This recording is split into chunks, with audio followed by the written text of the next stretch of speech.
Hello, everyone. My name is Ken Herrmann. I'm a nuclear medicine physician from Essen, and I welcome you to the third podcast of the JNM with a very exciting topic.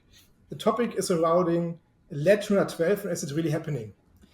And the idea of this, I think, very interesting topic comes because of a very recent success in an editorial written by Richard Zimmerman in the Journal of Nuclear Medicine, which I just checked, had 4,000 downloads in the first 2 months, published earlier this year. And I'm very happy and pleased that I have 3 outstanding guests from 3 different continents who are really lead experts and help me and hopefully everyone else who's interested in the field of lead to understand what are the challenges and opportunities. And I'm very happy to welcome first Professor Jane Sosabowski. She's a professor of radionuclide imaging and therapy at the Barts Cancer Institute in the Queen Mary University of London in the UK. Welcome, Jane. Thank you. Then very early this morning, got up David Bauer. David Bauer is a research fellow at MSK at New York in the US and works in the very successful group of Jason Lewis. Good morning, David. Thank you, Ken. Good morning. And last but not least, the one who is actually concluding the day already is Nick Fletcher. He's a postdoctoral research fellow and radiobiology team leader in the Australian Institute for Bioengineering and Nanotechnology. And he's also serving as a postdoc in the big group of Professor Chris Thurecht. Good evening, Nick. How are you doing? So I want to start off with the opening question to all of you. Where do you see lead-212 in 5 years from now? And I think ladies first, Jane. Thank you, Ken. So I think, first of all, for us in the UK, and it's a very important issue, is radionuclide supply. So we'd like to see several GMP generators on the market, both the thorium-228 and the radium-224 generators. And for that, we need the supply of the parent radionuclides to increase and become more widely available. There's also issues around regulations that make it difficult to house sufficiently large thorium-228 generators on hospital sites. So hopefully these can be resolved. And really, I'd like to see clinical trials coming through that can lead to approvals of new radiopharmaceuticals in the next 5 years. Super. David?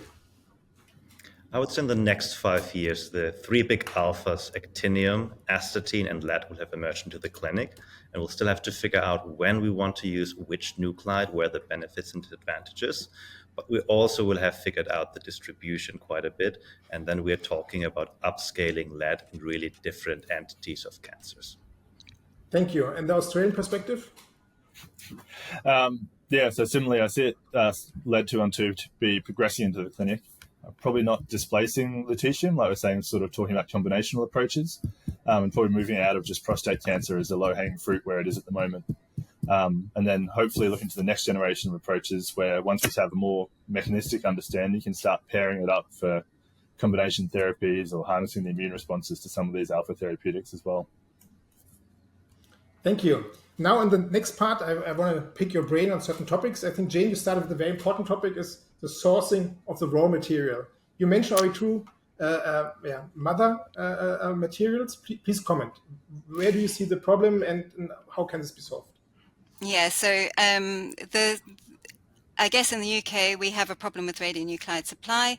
In the US, it's a bit more difficult. It's a bit easier to get hold of the DOE generators for lead-212, the radium-224 generators. So in the UK, we have a really exciting program to reprocess uranium and to get thorium-228 from nuclear legacy materials. So, and this has been initiated by the UK National Nuclear Laboratory, and they really have some good supply of thorium-228 in their stocks, and are working towards making it available for companies to build generators, because obviously no matter what generators you have, you need this source material in order to put it in the generators. So that's a really exciting development in the UK at the moment.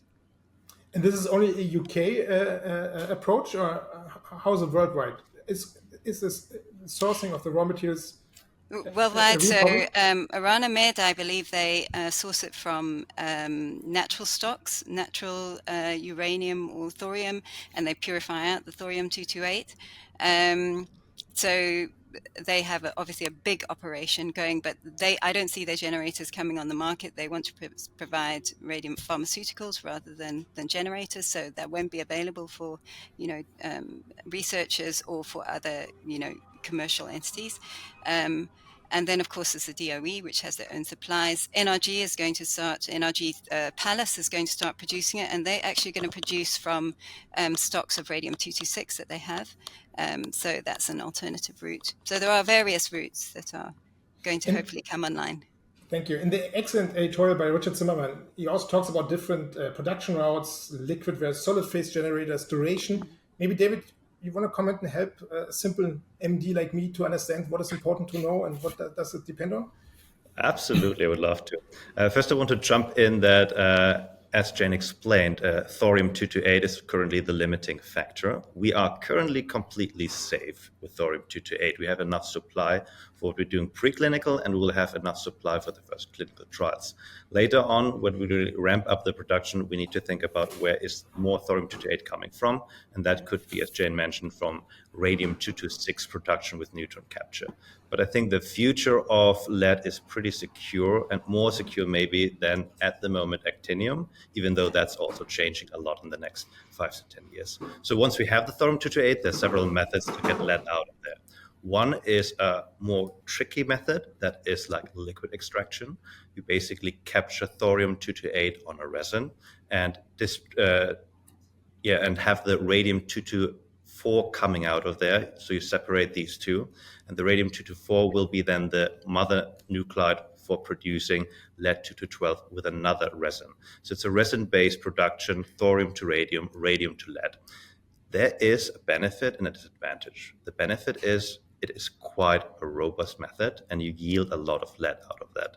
The disadvantage is it's resin-based, and resins are usually quite toxic, which means if you think about FDA and GMP approval, you want to make sure that no resin can escape from this production method, and you have no radiolysis going on, that nothing, no traces will be in your final product. That's very hard to prove, but it's a very good production method.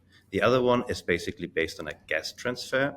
So you can actually have a thorium-228 source, and it will decay over radon gas. So you can capture the radon gas, and once it's captured, it will decay to lead-212. So you basically have a very pure production method where you go over that gas transfer and have absolutely zero impurities. So that's something very interesting for GMP and would be something very easy to realize. There, I think the disadvantage is a little bit, first of all, radioactive gas. So you will have to have a very controlled environment, shielded fume hood. And the other one is that your yield might be slightly less, slightly at the moment, than with the liquid extraction. Super. Nick, I mentioned there are different sizes of generators. So some of them apparently are available for a week, some of them for months or years. First of all, how realistic is what I heard? And the second thing is, what is the reason that they are so significantly different? Well, David's just been explaining the different methods of production and the different sources, I guess. In Australia, we don't really have access to the resin-based systems, or limited anyway.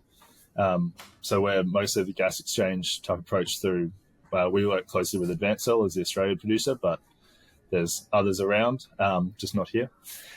So for them and those sort of sources, they're similar to any other generator. They can be parked in a hot cell. As David was saying, once you have a hot cell set up dedicated for it, we've got a GMP lab that's got one sitting in it now. Not ready to go for production yet, but it's feasibility sort of scale. And that's relatively straightforward in that you have your gas transfer, as you said, with a long-lived source. So that sits there for months to years. For us, that's quite nice. And all the hospitals are used to having to swap out generators for gallium and things anyway. So it's not that different an approach in my mind anyway. So you both already mentioned GMP. For me as a clinician, it's super important to get a GMP certified generator, right, to perform clinical studies. David, you may comment quickly, what is a realistic time frame to expect such a GMP certified generator to be available? I think that depends a lot on the clinical phase 1-2 phases that we have right now, because I think the translation to a GMP is relatively easy to achieve. It's very expensive, of course. So I think with the right motivation, that is a possibility within months to years. So it's not too complicated to hopefully realize that. And with the, as Nick mentioned, thorium-228 gas transfer source, that is a 1.9 year half-life, which means this generator would be also available for a very, very long time, talking to months to years, that you can basically elute lead from this generator. So if that would be a GMP generator, I think that secures the future of lead quite a bit. Super. So we talk about lead, and you mentioned before lead is not the only alpha radionuclide. I want to ask all three of you, but I want to start with you, Jane. Explain us a little bit the advantages and disadvantages of lead compared, for example, to actinium or to astatine. Yeah, so lead for me, I work on small peptides. So for me, the half-life of lead is much more favorable. It's got a 10-hour half-life, much more suitable for the short half-life of peptides. Astatine-211 we're also interested in, 7-hour half-life. The disadvantage of that is you need a high-energy cyclotron. You need at least like a 29 MeV alpha to make the astatine-211. So there's only about 30 of those cyclotrons in the world. So it can be, it's a much more kind of localized. You can't transport it either, really, from Europe to the UK, for instance. So we have to have our own cyclotron. We have one, but it's not really. It doesn't have any production facilities around it. So we need new infrastructure in the UK to do that. The generator system is really attractive. As David was mentioning, I think that lead has the advantage. It's going to have better availability in future. It's only got 1 alpha. So you're just going to, when you look at the challenges around actinium, for instance, with the 4 alphas and the recoil energy of the alphas, that's always going to be a problem with toxicity. And I think at the moment we're looking at, end-stage patients, etc. But when we reach looking at other patients with alphas, then the toxicity is going to become more of an issue. But, you're a clinician, Ken, you probably have more to say on that.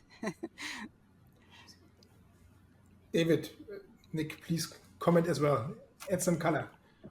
So let's talk about the negative sides or the challenges that we have with lead. I think that's also fair that we stress them out a little bit. One big thing compared to actinium or astatine is a shielding problem that we have with lead-212 that we need to think about. In the decay chain, we have thallium-208, and that has a 2.6 megakeV emission. And that's a really, really energetic emission that is hard to shield. So compared to actinium, I would say the factor for a patient dose, if you compare them, is 400 times more irradiation for the MD than you would have with actinium, for example. So the shielding will be an issue. We need a different kind of setup for lead than we have with actinium or lutetium. So then there is one more challenge, but that might be actually a good thing. Compared to actinium, where you can ship the radiopharmaceutical label to the clinic, we don't really plan doing that. We can do that with lead, but due to the shorter half-life, it is more suitable to ship the generator and to ship the precursor. So what we need basically is a clinical setup. We need radiopharmacists who can do the job of radiolabeling and QC control in-house, which basically means we need a real clinical setup for translating lead into the clinic. That could also be disadvantage or advantage, however you want to see it.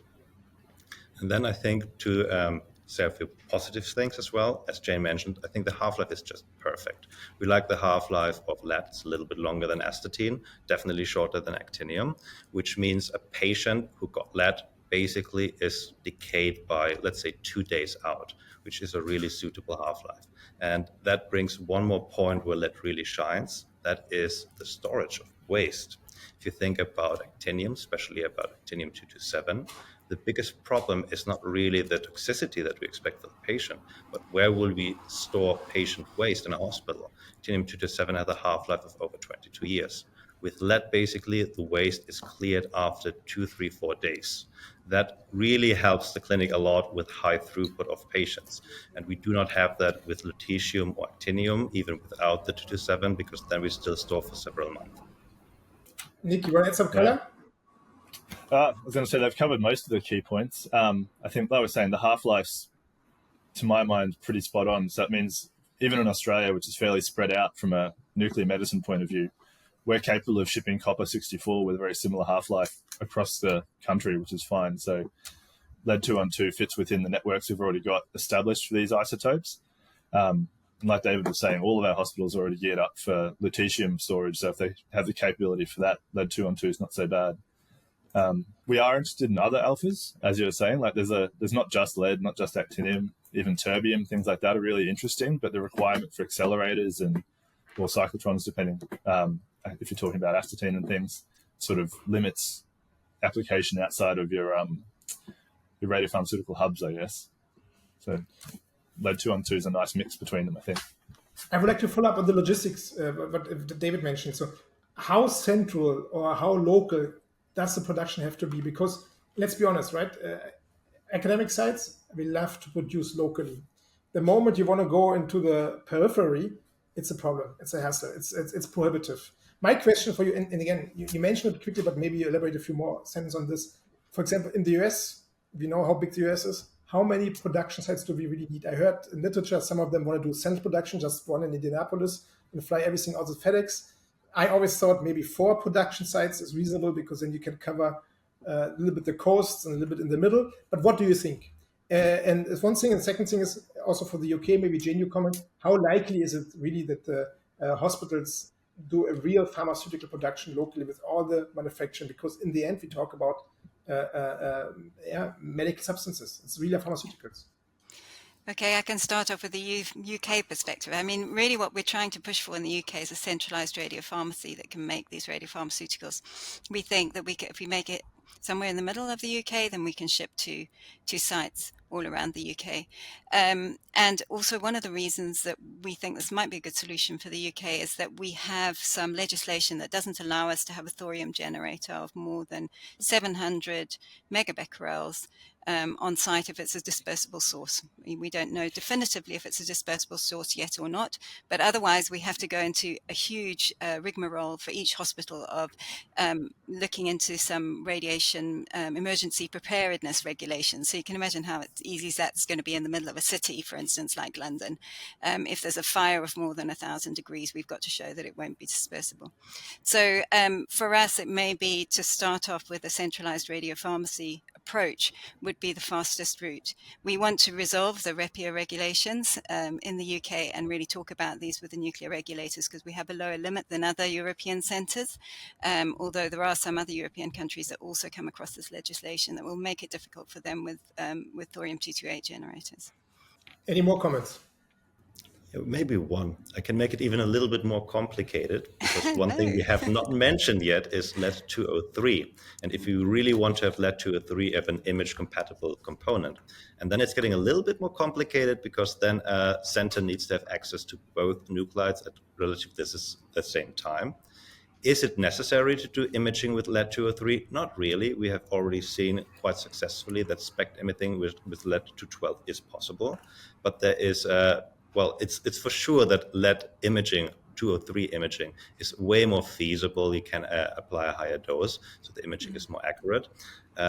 Both is possible, but I think if an institute needs access to both nuclides, then the challenge is a little bit higher. And then we would benefit from having more distribution centers, especially in the US. So I'm very opinionated on this topic. Don't overcomplicate our life. Gallium-68 and copper-64 do the trick, if you ask me. But another question. Money plays an important role. How do the cost of goods, because they play an important role when you talk about long-term production of pharmaceuticals, how do the cost of goods compare for lead compared to any other radionuclides? Who wants to answer this? It's difficult to say that because we don't have generators on the market yet. You know, we have the DOE generators, which for us are really expensive and difficult to get hold of because we're not a US-based organization, so it's very difficult for us to get them outside of the US. Maybe David would like to comment on that. For a US, you can get them from the DOE. So. Yes, that's no question. The generators at the moment are ridiculously expensive, but that's because they're still in development. But the material costs, actually, the thorium costs to produce it, they are relatively small. If you compare to actinium or astatine is also relatively low in production cost. I think we will be in the costs below actinium radiopharmaceuticals or in the same price range at least. What about lutetium? So I think Lutetium at the moment is already quite cheap, and it's getting even cheaper because we ramp up the production with neutron capture quite a bit. But I think with lead, give it 10 more years, and I'm pretty sure we will be in a similar range as we are right now already with lutetium.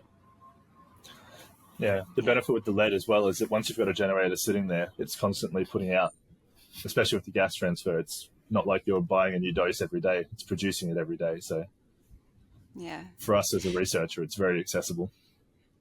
I mean, clinically, for us in the NHS, it's a real problem. The cost, I mean, Pluvicto has not been approved in the UK simply because of the cost, because the cost-benefit calculation that our regulators do, I mean, it's been approved as a drug, but it hasn't been approved for use in the NHS. So the cost of the final radiopharmaceutical is a completely different question as to, than the cost of the radionuclide. So I don't want to smart ass, but I think there's really a difference between the cost of goods and the price, the radiopharmaceutical costs. And I was really purposely asking for the cost of goods because pricing is beyond my IQ. I cannot understand this. Thank you all very much. This was a fantastic podcast. We were really barely at 20 minutes, which is perfect. This is what our listeners requested for. I'm sure that I will invite you again in a few months or at least a few years because lead is a topic which is here to stay. Thank you all very, very much. This was really fantastic. Thank you. And stay tuned for podcast number 4, hopefully soon. Goodbye.